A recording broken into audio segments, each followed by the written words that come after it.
한강 야경이 가장 아름답게 보이는 밤이었다.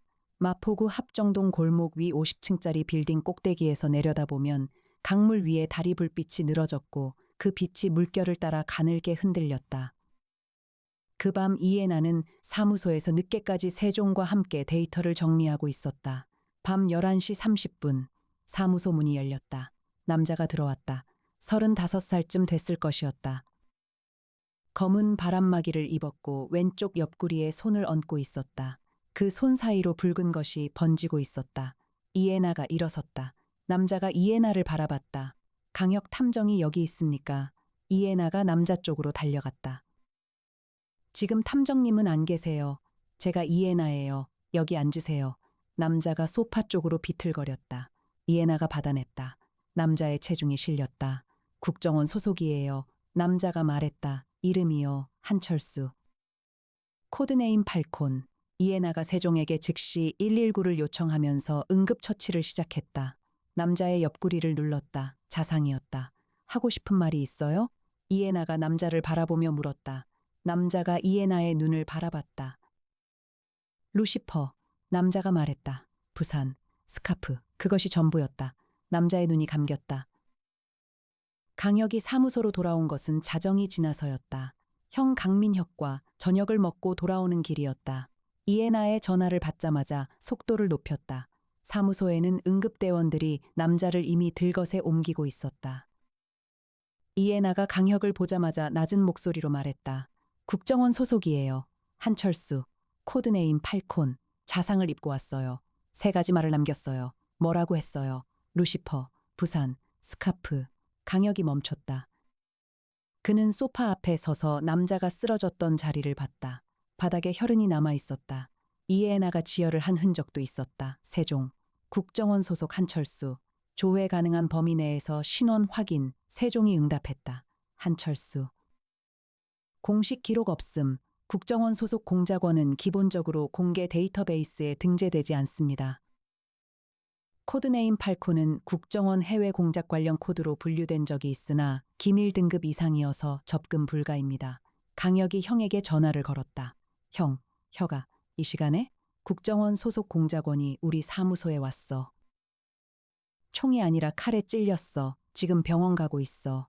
코드네임 팔콘, 한철수, 루시퍼, 부산, 스카프. 이 3단어가 단서야. 강민혁이 침묵했다. 혁아, 그쪽이 움직이는 거야? 알아? 소문은 들었어.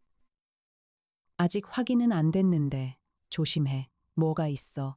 며칠 후에 서울에서 극비 다자회담이 열릴 예정이야. 공식 발표는 없어. 국정원과 외교부가 함께 보안을 담당하는 거야. 미국 국무부와 중국 외교부 고위 관계자가 참석해. 거기에 러시아 쪽도 포함돼. 세계 에너지 패권 재편 관련 협상이래. 강혁이 눈을 감았다가 뜨면서 말했다. 그 회담을 방해하려는 세력이 있어? 그 방향으로 움직이고 있다는 첩보는 있어. 실체는 아직 몰라. 다음 날 오전, 강혁 탐정사무소에 새 의뢰인이 왔다. 박빅토리아, 28세, 국제관계학 석사 출신이었지만 현재 직업은 번역 프리랜서였다. 어젯밤에 직장에서 잘렸다고 했다. 아침부터 찾아와서 죄송해요. 탐정님한테 연락해야 할 것 같아서요. 이해나가 그녀를 안내했다. 박빅토리아는 키가 작았고 눈빛이 빠르게 움직였다. 말하는 것보다 생각하는 것이 많은 사람의 눈이었다. 강혁이 마주 앉았다. 어떤 도움이 필요하세요? 박빅토리아가 가방에서 종이 한 장을 꺼냈다. 어젯밤에 이상한 일이 있었어요. 강혁이 종이를 받았다. 종이 위에 숫자와 알파벳이 섞인 코드 같은 것이 적혀 있었다. 이게 뭐예요? 모르겠어요. 어젯밤에 지하철에서 낯선 남자가 저한테 이것을 쥐어주면서 강혁 탐정한테 가져다 주라고 했어요. 그러고는 사라졌어요. 강혁이 코드를 들여다봤다. 이해나가 세종에게 코드 분석을 요청했다. 탐정님, 그 남자가 어떻게 생겼어요? 이해나가 박빅토리아에게 물었다. 키가 컸어요. 검은 바람막이를 입었어요. 옆구리에 손을 대고 있었어요. 왠지 힘들어 보였어요. 강혁이 이해나를 바라봤다. 한철수였다. 병원으로 가기 전에 먼저 지하철에서 이것을 누군가에게 맡긴 것이었다. 어디 지하철이에요? 합정역이에요. 강혁이 고개를 끄덕였다. 사무소를 찾아오다가 미행이 붙었거나 위험을 감지해서 직접 오지 못하고 이 여자를 이용한 것이었다. 세종, 코드 분석 어때요? 세종이 답했다. 이 코드는 단순한 숫자 치환이 아닙니다. 직물 패턴 코드로 분류됩니다. 자수나 편집 관련 패턴 기호로 구성되어 있어요. 풀면 이름이 나옵니다. 이름이요? 나대주다. 방안이 조용해졌다. 강혁이 박빅토리아를 바라봤다. 박빅토리아 씨. 이 일에 더 깊이 관여하게 될 수 있어요. 괜찮겠어요? 박빅토리아가 강혁을 바라봤다. 저는 탐험 같은 것을 좋아해요. 그리고 솔직히 말하면 직장도 잃었어요. 갈 데가 없어요. 이에나가 강혁 쪽을 바라봤다. 강혁이 코드를 다시 들었다. 강혁이 형에게 다시 전화를 걸었다. 형, 나대주다라는 이름 알아? 강민혁이 잠시 침묵했다. 어디서 나온 이름이야? 한철수가 남긴 코드 안에 있었어. 나대주다는 러시아어로 희망이라는 뜻이야. 그 이름을 코드네임으로 쓰는 인물이 있어. 여성이야. 동아시아 지역에서 활동하는 러시아계 공작원이에요. 그런데 실체가 불분명해. 한쪽에서는 반공산주의 성향이고 한쪽에서는 반자본주의 성향이야. 어느 쪽에도 완전히 속하지 않아. 그런 공작원이 서울에 있어? 며칠 전부터 한국에 입국한 것으로 보여. 강혁이 한철수의 마지막 말을 떠올렸다. 루시퍼, 부산, 스카프. 루시퍼는 이 사건을 뒤에서 움직이는 핵심 인물의 코드네임이었다. 부산은 장소였다. 그리고 스카프. 스카프가 단서야. 강혁이 말했다. 이에나가 세종을 통해 검색했다. 탐정님. 스카프 안에 무언가를 숨기는 방법이 있어요. 직물 안에 이름이나 정보를 자수로 새겨 넣는 기법이 있어요. 유럽에서 냉전 시대에 실제 사용됐던 방법이에요. 강혁이 이에나를 바라봤다. 스카프 안에 중요한 목격자 이름이 숨겨져 있다는 건가요? 아니면 한철수가 스카프를 증거로 보관하고 있었거나요? 강혁이 박빅토리아를 봤다. 그 남자가 가방이나 짐을 갖고 있었어요? 박빅토리아가 생각했다. 작은 배낭이 있었어요. 어깨에 걸치고 있었어요. 그 배낭을 병원에서 찾아야 해요. 이에나가 이미 병원에 연락하고 있었다. 강혁이 병원에 도착했을 때 한철수는 중환자실에 있었다. 의식은 있었지만 불안정했다. 담당 의사는 최소 이틀간 면회 금지였다. 한철수의 배낭은 입원시 보관함에 맡겨져 있었다. 이에나가 국정원 측과의 공식 협조 요청을 통해 확인 절차를 밟았다. 강민혁이 검찰 측에서 공문 처리를 빠르게 해줬다. 배낭 안에는 개인 소지품 몇 가지와 함께 파란색 울 스카프가 있었다. 이에나가 스카프를 꺼내 들었다. 세종, 스카프 안에 자수 패턴 분석, 특이 기호나 문자 여부 확인, 세종이 이미지 분석을 시작했다. 3분 후 결과가 나왔다. 스카프 안쪽 테두리 자수 패턴에서 한국어 이름이 발견됩니다. 자수 배치가 이름의 한자 획순을 따르고 있습니다. 이름, 정민서. 강혁이 메모했다. 정민서가 누구야? 세종이 검색했다. 정민서. 현재 서울 소재 국제평화연구소 소장. 나이 55. 남성. 미국 스탠퍼드대 출신 국제정치 전문가. 다음 주에 예정된 서울 비공개 다자회담의 한국 측 학술 자문단 수석위원입니다. 강혁이 이에나를 바라봤다. 정민서가 이번 회담의 핵심 관계자예요.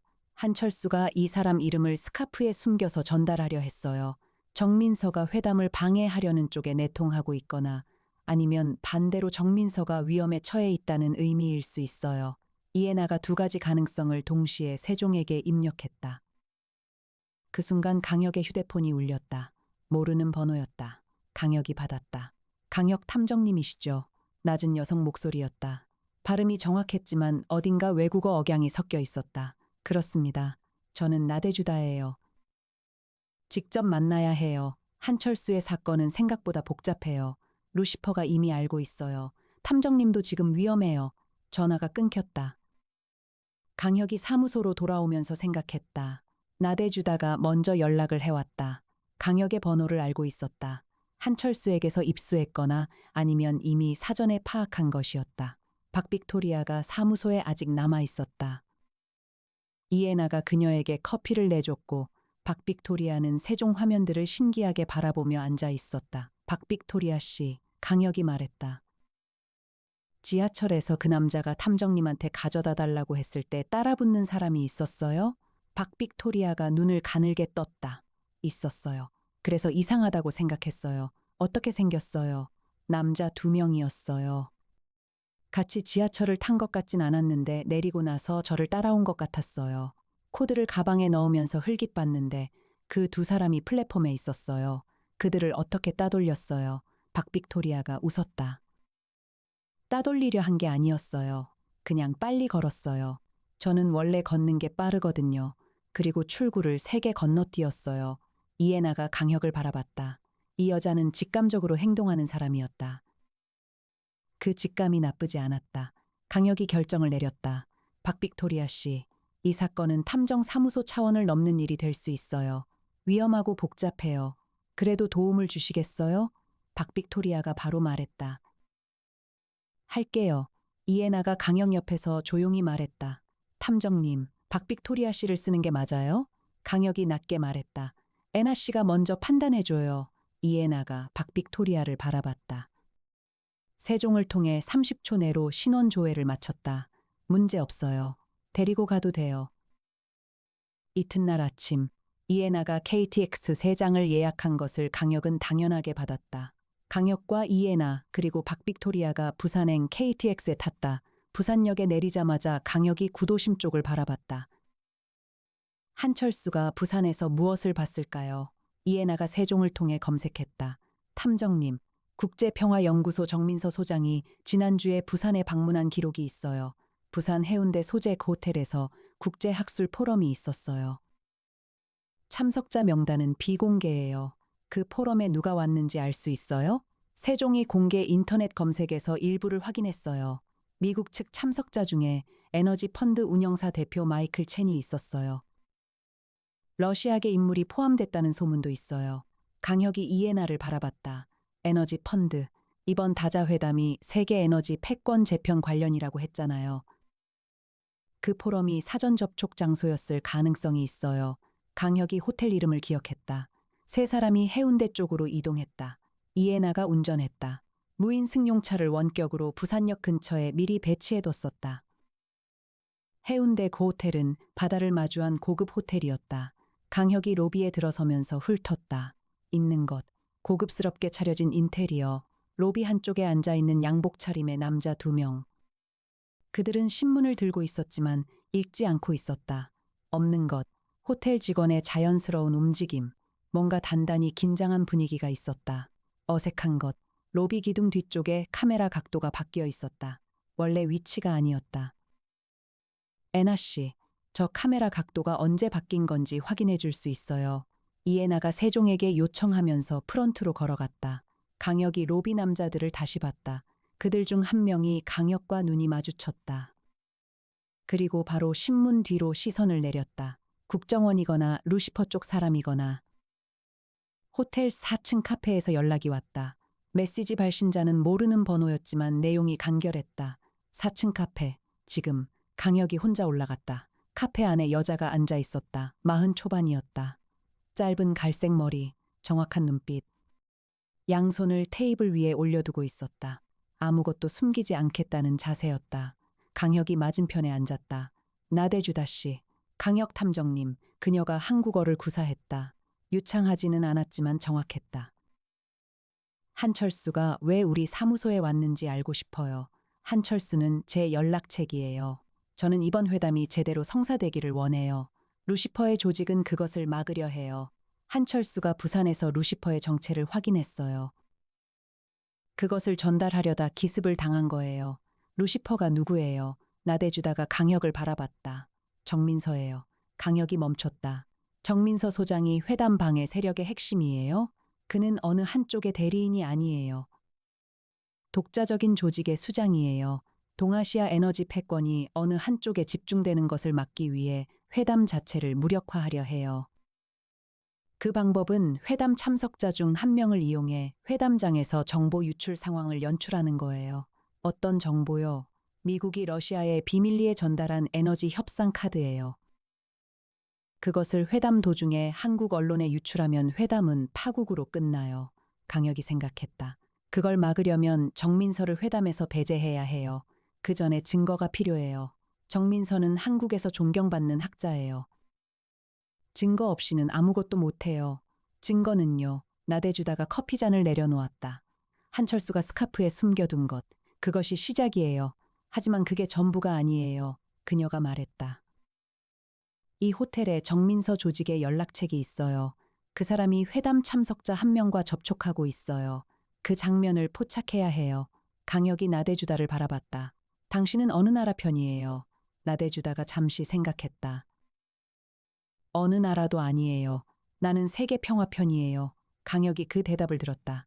그 대답을 믿을 수 있는지는 아직 몰랐다. 이에나가 세종을 통해 호텔 투숙객 명단을 분석했다. 공식 명단은 개인정보 보호 문제로 직접 접근이 불가했다. 그러나 세종은 체크인 시간대와 차량 번호판 인식 기록, 그리고 공개 SNS 게시물 위치 정보를 교차 분석했다. 탐정님, 이 호텔에 흥미로운 투숙객이 있어요. 이에나가 말했다. 임창석, 나이 48. 공식 직함은 에너지 컨설턴트, 미국과 한국을 오가며 활동하는 인물이에요. 그런데 세종이 그의 동선을 분석했더니 지난 3개월 동안 서울에서 정민서 소장과 같은 날 같은 구역에 있던 적이 6번이에요. 같은 장소인지 확인이 돼요? 확인은 안 돼요. 하지만 6번 모두 정민서 소장의 일정이 공개되어 있던 날이에요. 강혁이 임창석을 바라봤다. 그 사람 지금 호텔 어디 있어요? 3층 객실이에요. 박빅토리아가 옆에서 말했다. 제가 그 사람에게 접근해 볼까요? 강혁이 박빅토리아를 바라봤다. 어떡해요? 저는 번역 프리랜서예요. 에너지 관련 국제 포럼이 여기서 열렸다는 건 알려져 있잖아요. 통역 일거리를 찾는 척하면서 이야기를 나눠볼게요. 이에나가 강혁 쪽을 바라봤다. 강혁이 잠시 생각했다.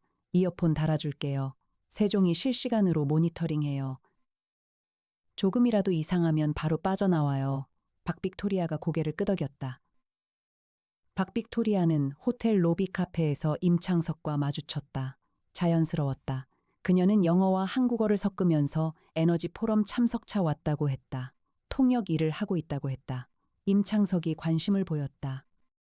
두 사람이 로비 소파에 앉아 이야기를 나눴다. 강혁이 사무소 드론을 통해 호텔 외부를 모니터링하는 사이에 이에나는 세조종으로 대화 내용을 실시간 음성 분석했다. 임창석이 박빅토리아에게 명함을 건넸다. 에너지 컨설팅. 서울과 워싱턴 DC 2개 사무소 주소. 그런데 세종이 분석한 결과 그 명함의 워싱턴 DC 주소는 실제 에너지 회사 주소가 아니었다. 미국 민간 싱크탱크 주소였다. 탐정님, 그 싱크탱크를 분석했어요. 동아시아 에너지 전략 관련 연구를 주로 해요. 그런데 펀딩 출처가 복잡해요. 공개된 후원자 외에 비공개 기부처가 있어요.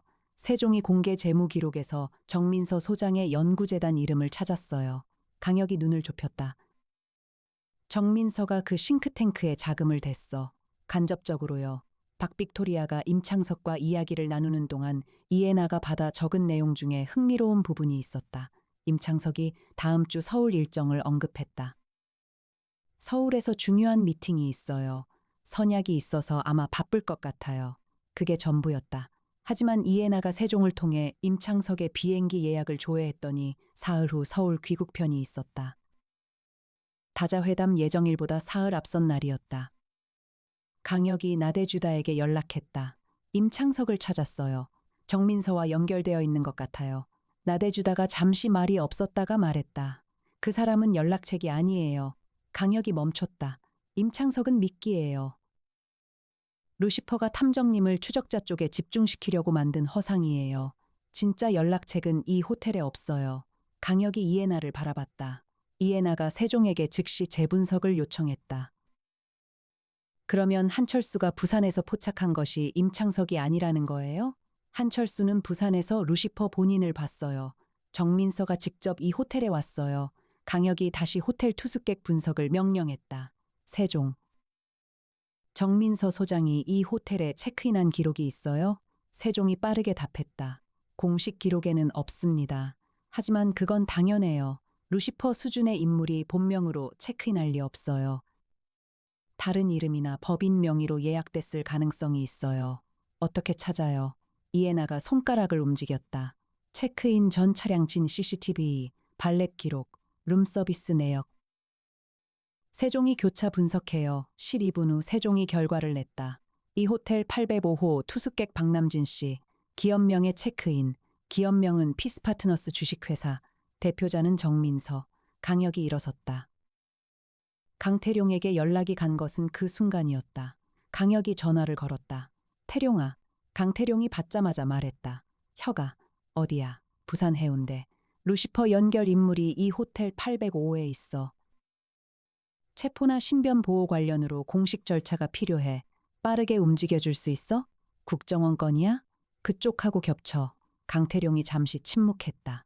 알겠어. 부산 쪽 접촉 루트가 있어. 30분이면 돼. 강혁이 이해나를 바라봤다. 애나 씨, 드론 위치 잡아줘요. 호텔 805 창문 방향. 이해나가 드론을 기동했다. 동시에 박빅토리아가 강혁에게 말했다. 저 아까 임창석이랑 얘기할 때 이상한 말을 했어요. 뭐라고요? 내가 서울에서 왔다고 했더니 그쪽 분위기가 요즘 어떻냐고 했어요. 그러면서 다음 주 회의는 걱정이 안 되는데 이번 주 금요일이 더 걱정이라고 했어요. 금요일이요? 다자회담 예정일이 다음 주 월요일 아닌가요? 강혁이 이해나를 바라봤다. 이해나가 세종에게 확인했다. 탐정님, 다자회담 공식 일정은 다음 주 월요일로 알려져 있어요. 그런데 국정원 내부 기록에서 강민혁 검사님을 통해 입수한 자료에는 실제 첫 사전 접촉 세션이 이번 주 금요일 저녁에 비공식적으로 이루어질 예정이에요. 장소는 서울 종로구 비공개 장소. 루시퍼가 금요일 세션을 노리고 있어. 그쪽이 더 허술해요. 공식 경호가 완벽하게 붙기 전이니까요. 강태룡의 부산 네트워크가 빠르게 움직였다. 805호 투숙객 박남진은 실제로 정민서 소장이 아니었다. 그의 비서였다. 이름은 여동준이었다. 여동준은 처음에 버텼다. 그러나 강태룡 쪽에서 군사 특수전 출신 전문 인력이 투입되면서 상황이 달라졌다. 여동준이 자백했다. 이번 주 금요일 저녁 서울 종로구 비공개 세션에서 러시아 측 대표단 통역 담당자를 포섭해 특정 문서를 유출하는 계획이었다. 그 통역 담당자 이름이 자백을 통해 나왔다. 이해나가 세종을 통해 즉시 확인했다. 박빅토리아, 이해나가 돌아봤다. 박빅토리아는 강혁 옆에 서 있었다. 이해나가 강혁에게 말했다. 탐정님, 세션 통역 담당자 이름이 박빅토리아로 등록되어 있어요.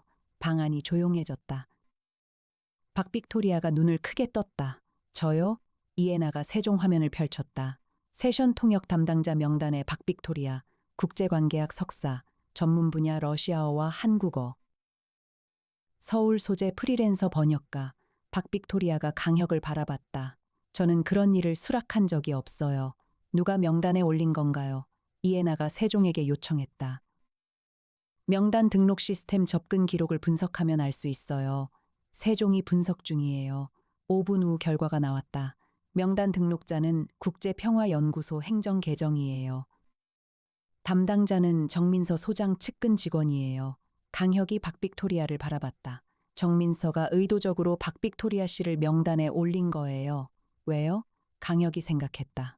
박빅토리아 씨를 이번 세션에 끌어들이기 위해서예요. 그리고 그 과정에서 무언가를 전달하거나 박빅토리아 씨를 통해 접근하려 했을 거예요. 저를 도구로 쓰려 한 거예요? 아니면 박빅토리아 씨가 이미 정민서와 연결되어 있다는 의심을 받게 만들려 한 거예요. 박빅토리아가 강혁을 바라봤다. 저를 덫에 빠뜨리려 한 건가요? 강혁이 말했다. 그리고 그 덫이 작동하기 전에 한철수가 우리 사무소에 왔어요. 경고를 하려고. 서울로 돌아오는 차 안에서 강혁이 강민혁에게 전화를 걸었다. 형, 금요일 비공식 세션, 통역 명단 교체가 필요해. 강민혁이 잠시 침묵했다. 알고 있어? 박빅토리아라는 여자가 명단에 올라 있는데 그녀는 모르는 일이야. 정민서 쪽에서 올린 거야. 통역을 교체하면서 박빅토리아를 아예 다른 역할로 활용하는 게 낫겠어. 어떤 역할? 미끼야. 루시퍼가 박빅토리아를 세션에 넣으려 했으니까 박빅토리아가 실제로 세션에 들어가되 우리가 통제하는 거야. 강민혁이 말했다. 그건 내 권한 밖이야. 국정원하고 협의해야 해. 그쪽에 빠르게 연결시켜 줄 수 있어? 알겠어. 오늘 저녁 안으로 연락 올 거야. 김병기에게도 연락이 갔다. 병기야, 정민서 소장 관련 법원 판단 필요한 상황이 올 수 있어. 사전 준비해 줄 수 있어? 김병기가 말했다. 무슨 건이야? 국가 기밀 유출 시도 관련이야. 무거운 건이네. 국정원이 공식 요청하면 가능해. 빠르게 움직일게. 은비령도 연락을 받았다. 박빅토리아라는 의뢰인이 있어. 그녀가 법적으로 보호받을 수 있게 해줘. 이름도 모르는 사람한테 이용당할 뻔한 상황이야. 은비령이 이해나에게 문자를 보냈다. 이해나야. 너 탐정님이 부산까지 데리고 간 여자가 누구야? 이해나가 잠깐 웃었다. 사건 관계인이야. 그것만이야? 이해나가 답장을 보내지 않았다. 목요일 오후 국정원 측 담당관이 강역 탐정사무소를 찾아왔다. 담당관 이름은 최진우였다. 젊은 남자였다. 국정원 내에서 팔콘 한철수의 직속 선임이었다. 한철수는 어때요? 강역이 먼저 물었다. 오늘 아침에 의식이 돌아왔어요. 회복 중이에요. 강혁이 조금 긴장을 풀었다. 최진우가 말했다. 루시퍼의 진짜 계획은 탐정님이 파악한 것보다 한 단계 더 복잡해요. 강혁이 기다렸다. 정민서가 통역 경로를 통해 문서를 유출하려 한 것은 맞아요. 그런데 그 문서 자체가 문제가 아니에요. 어떤 의미에서요? 그 문서를 유출하면서 특정 국가의 고위 외교관이 직접 관여한 것처럼 꾸미는 게 목적이에요. 미국 측 고위 참석자 중 한 명을 지목해서 그 사람이 내부 정보를 의도적으로 흘렸다는 증거를 만들어내려는 거예요. 그 사람을 제거하려는 거군요.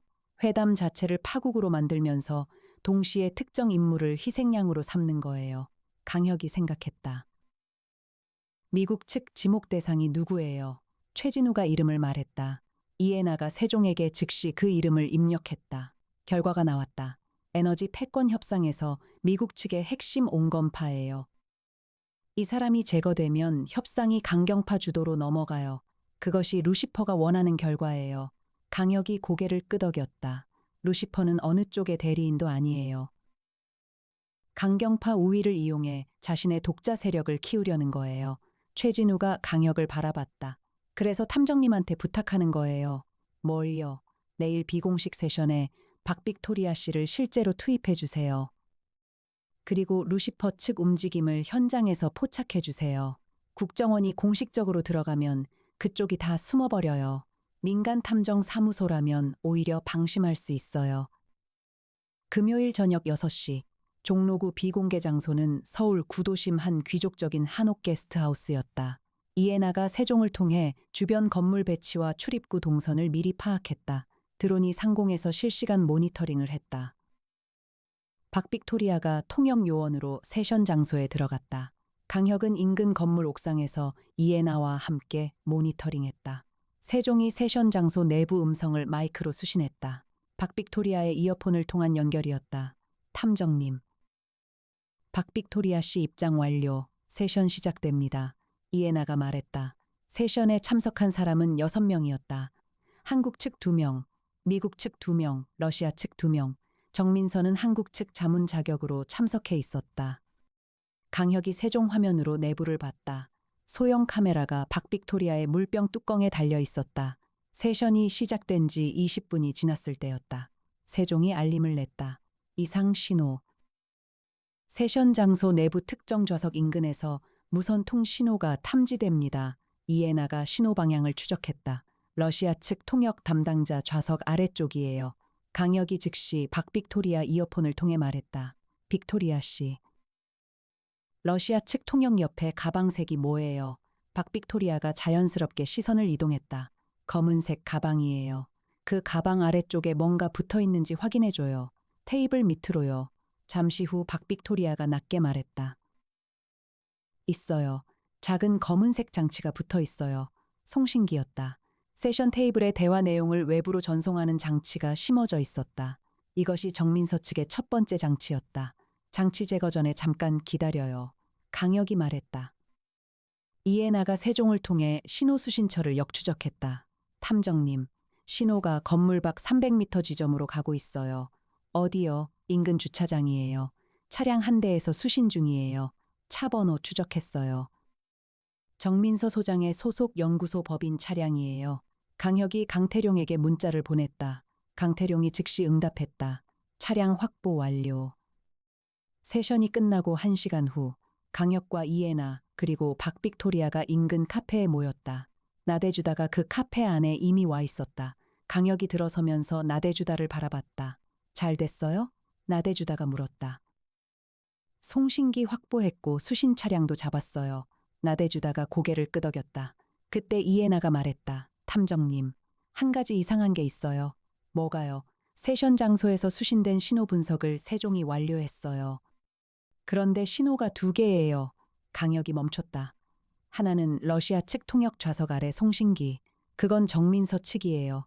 그런데 두 번째 신호는 미국 측 좌석 방향이에요. 이에나가 화면을 펼쳤다. 두 번째 신호 수신처는 다른 방향이에요. 정민서 측 차량이 아니에요. 강혁이 나대주다를 바라봤다. 두 번째 신호 수신처가 어디예요? 이에나가 말했다. 서울 마포구 방향이에요. 강혁이 나대주다를 응시했다. 나대주다가 강혁의 시선을 받았다. 잠시 침묵이 흘렀다. 그녀가 말했다. 나도 이 회담을 감시하고 있어요. 그것은 인정해요. 어느 쪽을 위해서요. 특정 국가를 위한 것이 아니에요. 나는 독립적으로 움직여요. 하지만 당신도 정보를 빼내고 있었어요. 나대주다가 강혁을 바라봤다. 정민서가 회담을 방해하는 것을 막기 위한 증거를 모으는 거예요. 내 나름의 방식으로요. 강혁이 천천히 말했다. 나대주다 씨, 당신이 어느 쪽인지 나는 아직 완전히 몰라요. 하지만 한 가지는 알아요. 뭐가요? 당신도 루시퍼를 막으려 하고 우리도 루시퍼를 막으려 해요. 그 목표는 같아요. 나대주다가 강혁을 바라봤다. 그녀의 눈 안에 무언가가 복잡하게 스쳤다. 그래요. 같아요. 자정이 지나서 강혁에게 메시지가 왔다. 발신자는 모르는 번호였다. 탐정님, 박빅토리아 씨가 지금 위험해요. 강혁이 박빅토리아에게 전화를 걸었다. 연결이 됐다. 어디 있어요? 박빅토리아의 목소리가 들렸다. 합정동이에요. 사무소 근처 골목이에요. 탐정님 사무소로 오던 중이었어요. 혼자예요? 뒤에 누가 있는 것 같아요. 강혁이 뛰었다. 이에나가 드론을 즉시 기동했다. 강혁이 합정동 골목으로 들어서면서 본능이 작동했다. 골목의 꺾임을 읽었다. 담장의 높이를 봤다. 좁은 공간에서 사람이 숨을 수 있는 위치가 세 곳이었다. 드론이 골목 입구 쪽에서 두 사람의 형태를 포착했다. 이에나가 이어폰으로 말했다. 두 명이에요. 박빅토리아 씨 뒤 15m. 강혁이 골목 안쪽으로 뛰었다. 박빅토리아가 보였다. 뒤따르던 두 남자 중 앞사람이 박빅토리아 쪽으로 손을 뻗으려 했다. 강혁이 그 사람과 박빅토리아 사이에 들어섰다. 거기 서요. 두 남자가 굳었다. 이에나가 드론 서치라이트를 켰다. 강렬한 빛이 골목을 가득 채웠다. 두 남자가 뒤로 물러서다가 반대쪽 출구로 뛰었다. 강혁이 뒤를 쫓았다. 골목의 꺾임에서 강혁이 먼저 도착해 기다렸다. 뛰어온 남자와 정면으로 마주쳤다. 강혁이 움직였다. 빠르고 정확했다. 두 남자 모두 골목에서 제압됐다. 이에나가 도착했을 때 강혁이 전화를 걸고 있었다. 강민혁에게였다. 형, 정민서 측 사람들이야. 체포해줘. 국정원이 움직였다. 정민서 소장은 그날 밤 서울 사무실에서 체포됐다.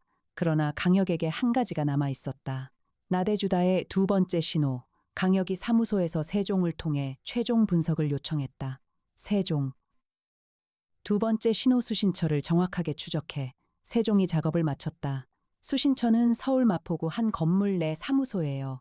건물 이름은 글로벌 피스 파운데이션, 비영리 기관이에요. 이에나가 그 이름을 검색했다. 이 기관의 설립자 명단 나와요? 세종이 답했다. 설립자는 3명이에요. 그중 한 명은 나탈리아 모로조바. 강혁이 나대주다를 떠올렸다. 나대주다는 러시아어로 희망이었다. 나탈리아 모로조바의 이력을 확인해 세종이 빠르게 검색했다. 구소련 출신 외교관 가문, 1990년대 초반 이후 독립적으로 활동, 동아시아 에너지 협상 관련 국제기구에 수년간 개입해온 이력이 있어요. 그러나 어느 특정 국가 소속이 아니에요. 이에나가 말했다. 나대주다가 이 기관 설립자예요. 그리고 이 기관이 이번 회담과 관련된 정보를 별도로 수집하고 있었어요. 강혁이 생각했다. 나대주단은 루시퍼를 막으려 한 것은 사실이었다. 하지만 그 과정에서 그녀 역시 회담 정보를 수집했다. 어느 쪽의 대리인도 아니었지만 그렇다고 순수하게 중립도 아니었다. 강혁이 나대주다에게 문자를 보냈다. 글로벌 피스 파운데이션, 답장이 왔다. 당신은 탐정님이 맞네요. 이제 우리 이야기를 솔직하게 나눌 때가 된 것 같아요.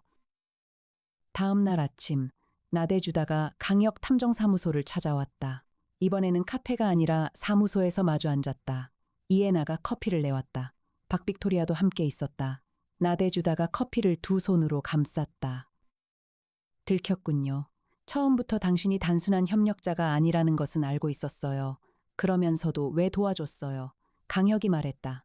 루시퍼를 막는 목표는 같았으니까요. 나대주다가 창밖을 바라봤다. 나는 어느 국가의 대리인도 아니에요. 그건 사실이에요. 하지만 내가 정보를 수집하는 이유는 있어요. 무슨 이유요? 이번 회담 같은 협상이 성사되면 그 이면에 반드시 이득을 보는 세력과 손해를 보는 세력이 생겨요. 나는 손해를 보는 쪽 중에서 아무 대응도 못하는 약소국들을 위해 일해요.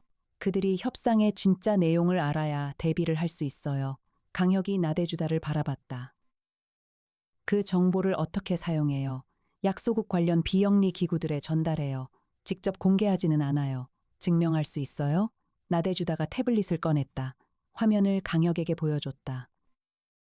이에나가 세종을 통해 실시간 검증했다. 탐정님, 내용이 맞아요. 이 기관에서 전달한 정보들이 실제로 여러 약소국 NGO에 활용된 기록이 있어요. 강혁이 나대주다를 바라봤다. 그것이 당신의 방식이군요. 나대주다가 강혁을 바라봤다. 당신의 방식과 다르지 않을 거예요. 강혁이 잠시 생각했다. 나는 무너진 사람들의 뒤를 따라가는 일을 해요. 나는 무너질 뻔한 사람들이 미리 일어서게 하는 일을 해요. 두 사람이 잠시 서로를 바라봤다. 이에나가 옆에서 조용히 그 장면을 바라봤다. 다자회담은 일정대로 진행됐다. 정민서 소장은 국가보안법 위반 혐의로 기소됐다. 강민혁이 담당했다. 재판은 긴 시간이 걸릴 예정이었다. 한철수는 열흘 후에 퇴원했다. 강혁 사무소를 다시 찾아왔다. 감사해요. 한철수가 말했다. 우리한테 감사할 이유는 없어요. 이에나 씨 덕분에 살았어요. 이에나가 손을 내저었다. 나대주다는 서울을 떠났다. 마지막으로 이에나에게 문자를 남겼다. 조만간 다시 서울에 올 일이 생길 것 같아요. 그때 또 좋은 커피 한 잔 하고 싶어요. 이에나가 그 문자를 강혁에게 보여줬다. 강혁이 읽고 조용히 말했다. 언제든지 와도 돼요. 박빅토리아는 강혁 탐정사무소에서 새로운 일을 시작했다. 공식 직함은 러시아어 통역 겸 국제자문이었다. 이에나가 그녀의 첫날 책상을 정리해줬다. 세종이 새로운 프로필을 등록했다. 이름, 박빅토리아, 직함, 국제자문. 박빅토리아가 세종 화면을 보면서 말했다. 제 이름이 등록됐네요. 이에나가 말했다. 이 사무소에 온 사람들은 다 각자의 이유가 있어요. 탐정님도 그렇고 저도 그렇고. 박빅토리아가 창밖을 바라봤다. 50층에서 보이는 한강이 5월의 햇살을 받아 빛나고 있었다. 강혁이 사무소 안으로 들어오면서 두 사람을 봤다. 그리고 이에나를 바라봤다. 에나 씨, 내 탐정님 수고했어요. 이에나가 웃었다. 그 웃음이 5월의 한강처럼 반짝였다. 강혁은 그 사실을 알면서 창밖을 바라봤다. 서울에는 항상 새로운 사람들이 왔다. 각자의 목적을 갖고, 각자의 비밀을 갖고, 그 중에 누군가는 무너졌고, 누군가는 그것을 이용했다. 그리고 강혁은 그 모든 것의 뒤를 따라갔다. 그것이 강혁 탐정사무소의 일이었다.